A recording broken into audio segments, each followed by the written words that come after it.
My sister just told me I have lipstick on my teeth, so that's a good start.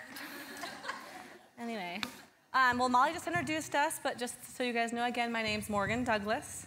I'm delighted to share this opportunity with you guys all this morning, even though standing up here is honestly the last thing I'd ever signed up for. Truth is, my mom signed us up for this and let us know several months later. So thanks for that, Mom. Yeah.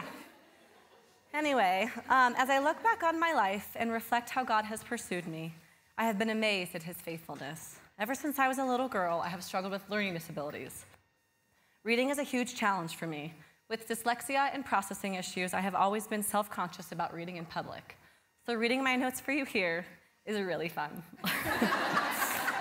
And it was things like this that made my life in school, especially high school, quite a challenge.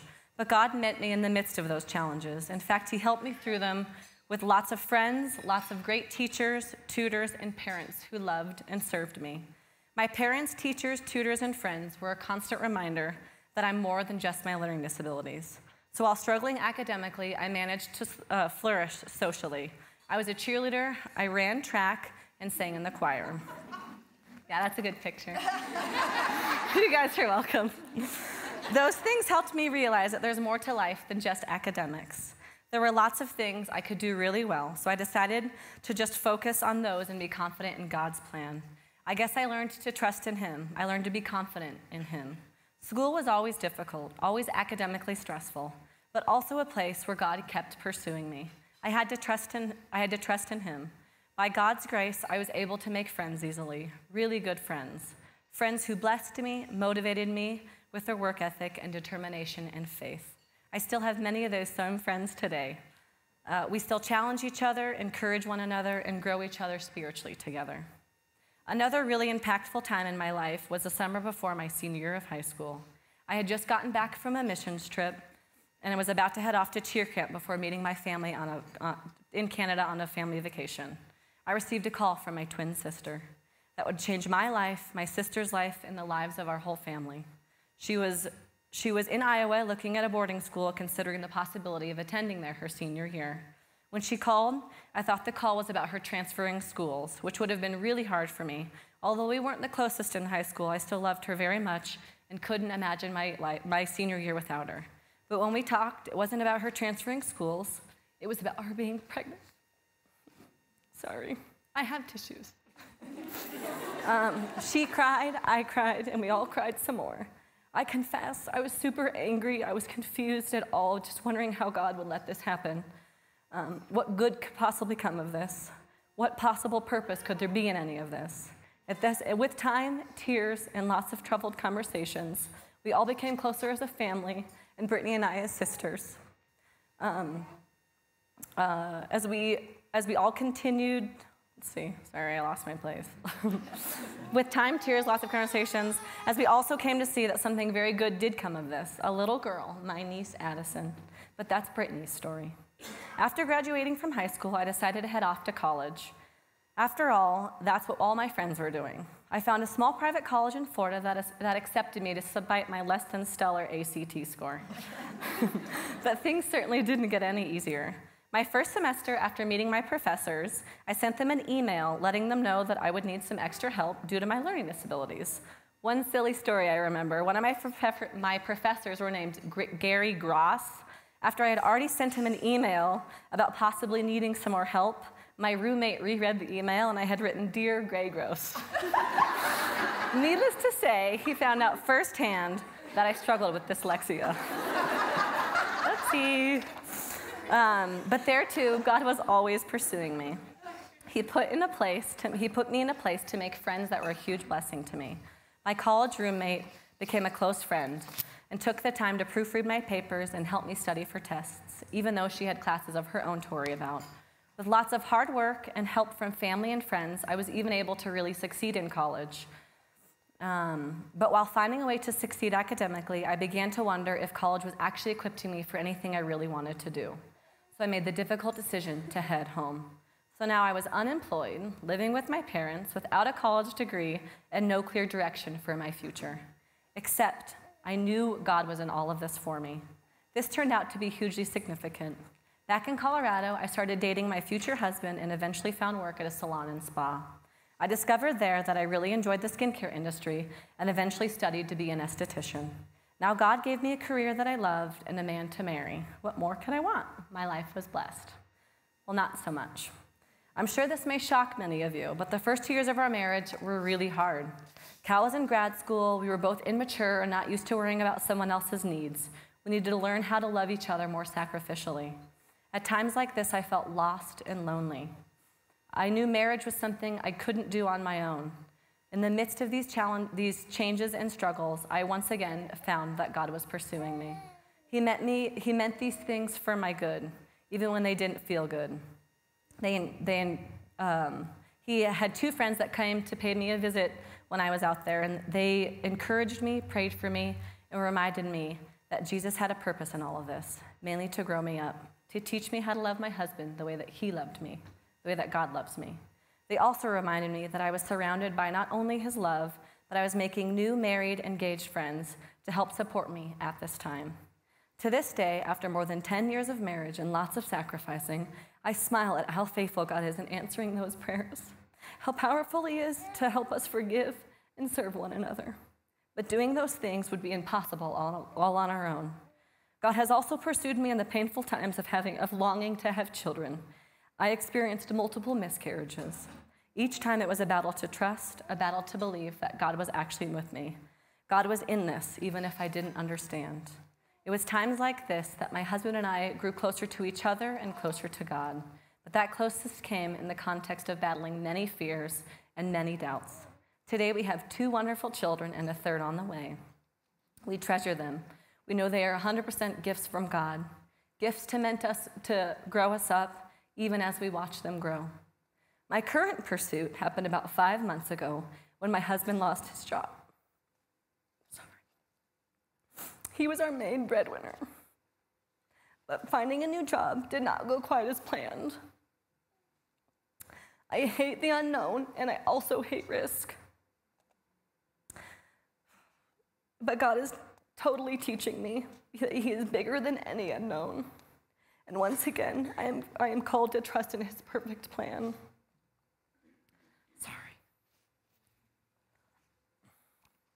Reflecting on my life, I realized my husband and I have been very blessed. We both have had great parents growing up. We've been surrounded by a good community of friends who choose to love and to follow Jesus. We've learned the big importance of sharing our hurts and struggles, our ups and downs with them, and they with us. I'm almost done. Faith and life are not meant to be solo sports. In fact, I find God most often pursues me through relationships I have with others. I find that my faith, love, and trust in Jesus grows best in the context of community. In community, I am reminded that God has a perfect plan for me and a plan for all of you. It's never a plan without challenge or a plan without pain. Those things can't be avoided in a fallen, broken world. But God's plan is always redemptive. It's perfect. It's a perfect plan. Make us to be more like Jesus. I'm so grateful for how God is continuously pursuing me in all kinds of circumstances. Like the shepherd who leaves the 99 sheep to find the one. That God, that shepherd is pursuing us all today. I pray we all have a softness of a heart to respond to his loving, relentless pursuit. Thank you. Yay. I'm going to leave it up here. Here. Okay. Thank you. Love you. Love you. Good morning. I'm Brittany Griffith. I'm my dad's favorite daughter.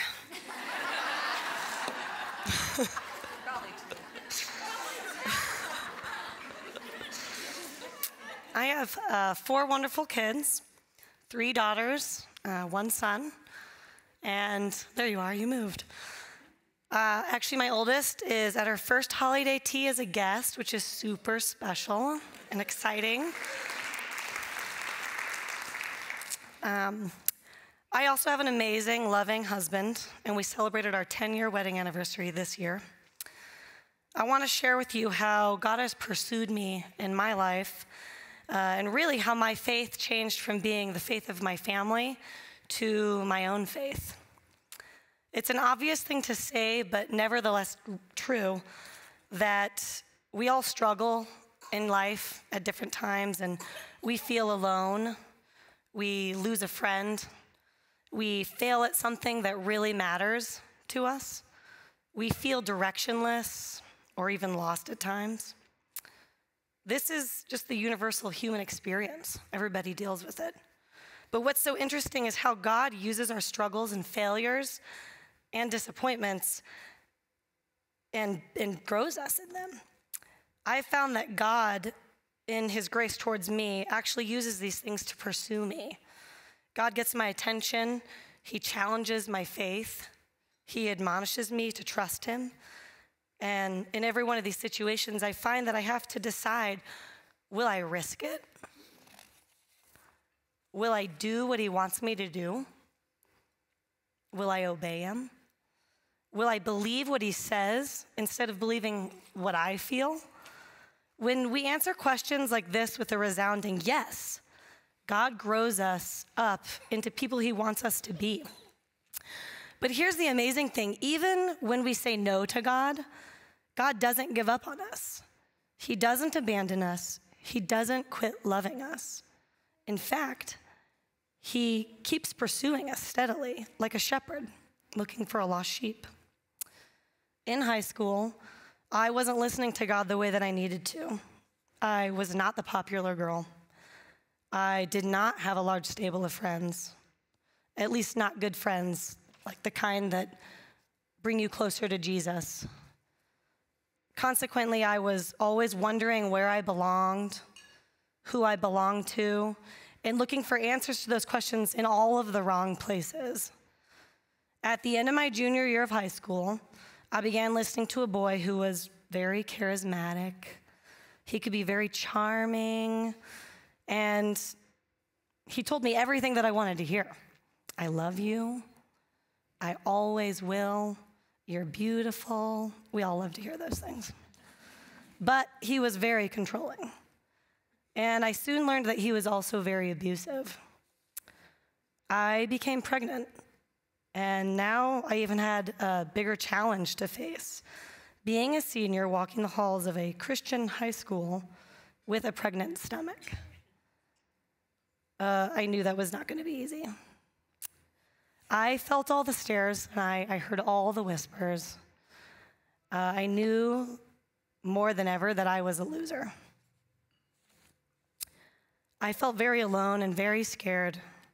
I felt like I had shamed my parents, and I was an embarrassment. Deep down, I wondered, would I be able to graduate? Oops, hold on. Okay. If I'd be able to raise my child, if I should marry the boy, a boy who was lost, just as lost as any of us. I was really confused. It was a dark and really scary time for me. I wanted to protect my child and be the best mother that I could be. And looking back, I now realize I honestly had no idea what that even meant. I made the really difficult decision to marry the boy, hoping that we could be a good family. And he enlisted in the Navy and pledged to take care of us. But I think one of my greatest fears at the time was it was either him or nobody. Because honestly, what good guy would ever be interested in an 18-year-old girl with a baby and no job? No surprise, our marriage did not last very long. It didn't even last a year. I endured months of emotional and physical abuse. He went AWOL from the Navy, began using cocaine and other really addictive drugs. And there were times where I actually thought, I'm gonna die. I'm not gonna make it out of here. And I feared for my daughter. I feared for myself. Excuse me. But I also really feared failing again and letting everybody down. I'd have to tell my parents that I needed their help again. Ironically, in all of this, God was pursuing me. God was reminding me that my daughter and I mattered to him. And eventually, he gave me the courage to leave. My dad and somebody from this church flew to Florida and rented a truck, packed up all of our stuff, and drove it back to Colorado. And Addie and I flew home where we would start over. I had no friends, no money, no job. Like, what kind of mother can't even buy her kids socks and underwear? But God was at work. My parents were encouraging and very supportive, and eventually God provided me with a job, and it was a start. My mom encouraged me to attend a young adult church where I could meet and perhaps make some new friends. She even went with me week after week so I didn't have to go alone. In all of this, I was learning to trust God, to change my thinking, to embrace his forgiveness, and believe that I could build a new life with new friends. Things slowly began to get better. I was learning the value of listening to God and trusting him and obeying him, even when that meant taking really scary risks. My faith was becoming my own. My divorce became official, and that's another whole story of God's provision in and of itself. My jobs improved, and I was making some friends who didn't care that I had a child. In fact, they loved her. These were friends who cared mostly about following Jesus. God was bringing so many good things into my life, but still, I had some pretty frightening doubts and questions. How could I ever afford to live on my own, move out of my parents' house? How could God ever bring someone into my life to love, honor, and cherish till death do us part? Questions like that still haunted me, but God wanted me to trust in him. A year after going to this young adult church, I met a man who loved kids. He didn't bat an eye at the thought of my daughter. In fact, he fell in love with her before he fell in love with me. So,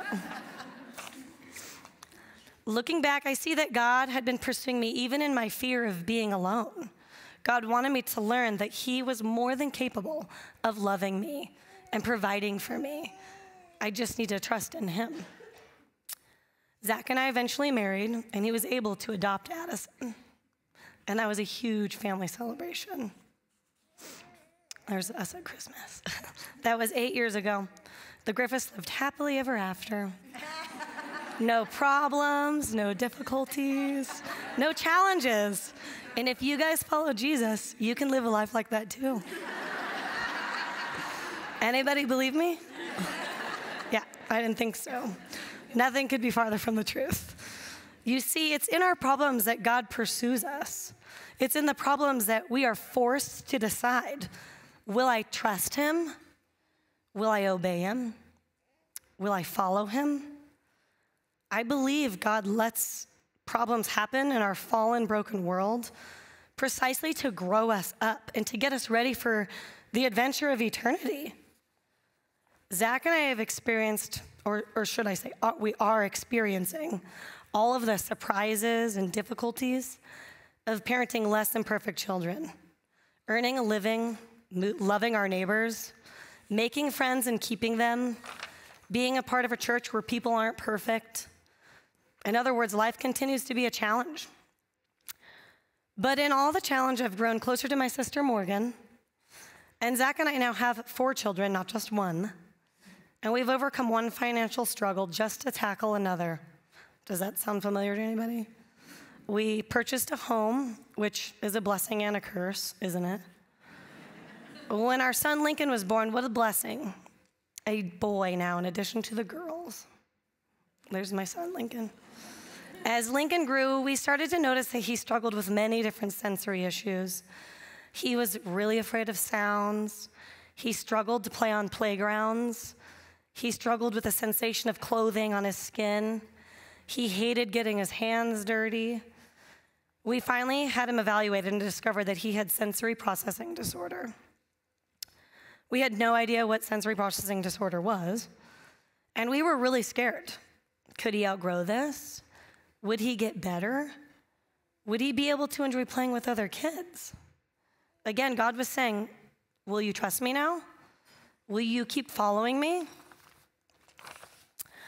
We are still going down this path with Lincoln. Lots of evaluations, lots of occupational therapy. But certain things just keep getting worse. Lincoln started refusing food. He couldn't stand the taste or the smell or the sight of food. At mealtime, he would throw his food all over the kitchen just to get away from it. He would cry for hours, day and night, saying he was hungry, but he was physically unable to eat. He would vomit food up daily, which in turn made eating more stressful and more scary for him. You can imagine how wonderful our family meal times were. They were pretty awful. After more testing and feeding therapy, none of which provided any answers or solutions, we were forced to admit him to Children's Hospital. And at 4 years old, he weighed only 25 pounds. We were totally exhausted from years of figuring out how to help Lincoln survive and also trying to raise our other 3 children. Lincoln was eventually diagnosed with autism spectrum disorder, failure to thrive, and an eating disorder, all on top of his sensory processing disorder. He's now 7, and the battles continue. In some ways, they get larger. He still uses a feeding tube for 90% of his nutrition. He still struggles with sensory processing disorder daily. Wearing clothes, new environments, being flexible are all huge issues for him. But I have to say, God pursues me in all of these things daily. God keeps loving me. God keeps forgiving me. God keeps equipping me and growing me up. I doubt my parenting skills almost every day, and I mess up all the time as a spouse and as a parent. God help me. And he does. That's what I want to leave with you guys. God doesn't make our difficulties and mistakes go away. Instead, he puts on flesh and blood and goes through them with us. That's Christmas. That's the incarnation. Jesus came, Jesus died, and Jesus rose again. And in all of these things, he pursues us. He can be trusted, and he will see us through. Thank you.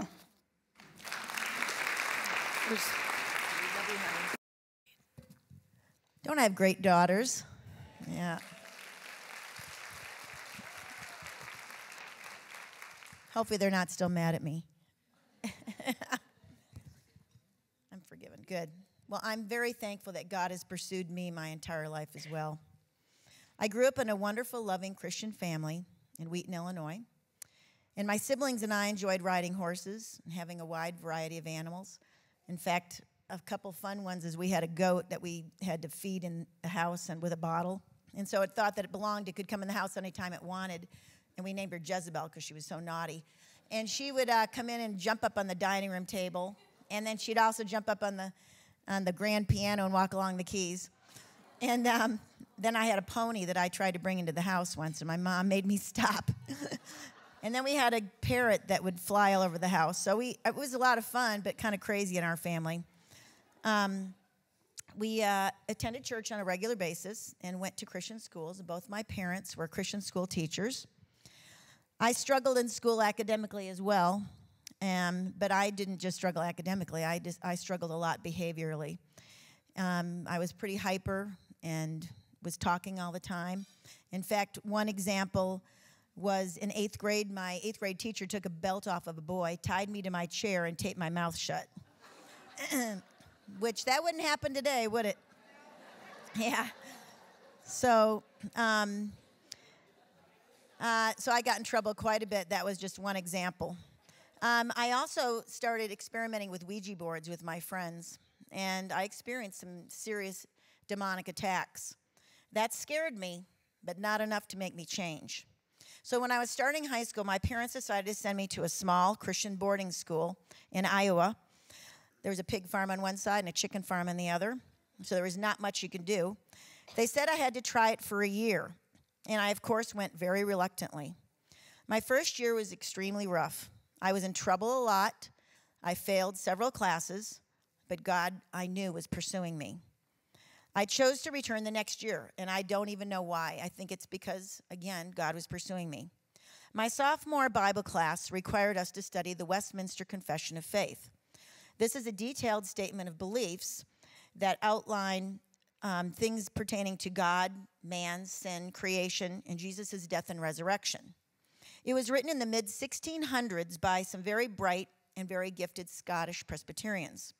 And it challenged me to think very much about what the Bible said concerning serious and vital issues. It was through this study that I began to figure out what I believed. And I came to understand that Jesus really loved me and that he really died for my sins, and that I needed a Savior. And just as important, I needed Jesus to come into my life and forgive me and help me grow spiritually. It was at that time that my faith became my own. It was personal. And I got serious not only about following Jesus, I got serious about my studies, and I got serious about my behavior. A lot of things began to change for me inside and out. I knew at that point that I mattered to God. I knew that he had a purpose for my life, and I knew that he could use me somehow to impact and serve other people. Well, when I graduated from high school, I believe the Lord led me to attend Covenant College, which is a Christian liberal arts college in Lookout Mountain, Tennessee. It's the denominational college of the Presbyterian Church in America. Most of the students from my boarding school went to this same college, and I wanted to continue growing my faith with them. I also knew that I wanted to be a teacher, which is a decision that surprised many, as you can imagine, since I was not your stellar student or behavior-wise. But I'd watched both of my parents influence students for years, teaching at Wheaton Academy. And I felt like God was calling me to do the same. I knew that also I could relate to students who struggled academically and students who struggled with behavior. And I actually relate very well to those students today. I'd also hoped to be able to encourage students to become lifelong learners and to help them discover how much God loved them. It was at college that I met Dwayne, my husband, who is the lead pastor here at Deer Creek Church. And we married this summer after I graduated. Isn't that a great picture? That's when he had hair. So after we got, we married the summer after I graduated, and we moved to Philadelphia, where Dwayne began graduate school at Westminster Seminary, and then I began to teach as well. Our lives together have been anything but boring. When Dwayne finished graduate school, we moved to Boca Raton, Florida, where he joined a pastoral staff at Spanish River Church, and I taught and even helped start a Christian school at the church. We had a great experience there. We loved the church. We loved the people. Loved the beach. It was great. We grew in our conviction that God had a calling for each of us. He in ministry and me in education. And it was during that time that we also began a family. God has given us 4 terrific kids, each wonderful, each different, and each occasionally a real challenge. But while at Spanish River, our denomination asked us to consider starting a new church. And after a lot of prayer and a lot of testing and a lot of fear and trepidation, we moved here to Littleton in 1987 and began the work of birthing a new church. A church for people who aren't perfect and people who don't pretend to be, as some of you have heard that saying before. And why people that aren't perfect? Because Dwayne and I are not perfect. It's not easy. Sometimes it's really difficult. We've had many challenges. We found ourselves needing wisdom and finances and energy and strength. But God would meet us in every one of those times. And I don't mean that he's going to make all the difficult things go away or the bad stuff go away.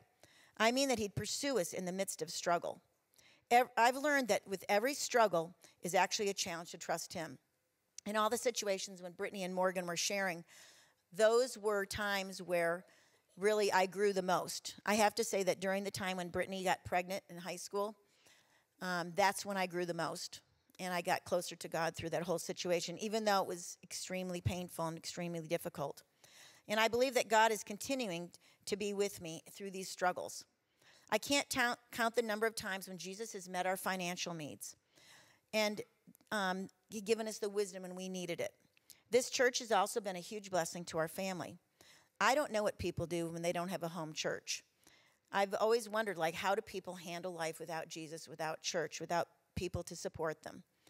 Dwayne and I feel tremendously blessed to have 3 of our 4 children and their families and our grandkids worshiping with us here at Deer Creek Church. It's such a joy to be able to see them on a regular basis. And we've seen God continually to pursue us and our family. Well, this Christmas season is all about the pursuit of God. In the gospel stories that tell us about the birth of Jesus, we see God pursuing Mary, pursuing Joseph, pursuing the shepherds on the hills, and even wise men from a different land. God wanted these people to know him and know his son, and to know that how much they are loved and how much they matter. As we sit here this morning surrounded by beautiful tables and the settings, the truth about all of our lives is that we are not neat and pretty and impressive as these tables. The truth about all of this is our lives are messy and broken, and there's sin in us and there's sin in the world around us, and that makes our parenting and our work and our relationships less than what they should be. It's not easy all the time.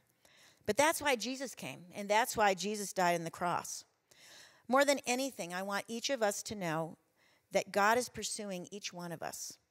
No matter your circumstances, good or bad, no matter your past, God is pursuing you, and he wants you to know him and his son Jesus. This is what Christmas is all about. I have a favorite passage of scripture, which I've actually had since I was in high school, because that's when I said God really pursued me to make my faith my own. And it's Psalm 139.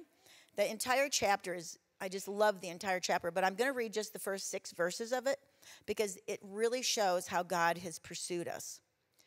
You have searched me, Lord, and you know me. You know when I sit and when I rise. You perceive my thoughts from afar.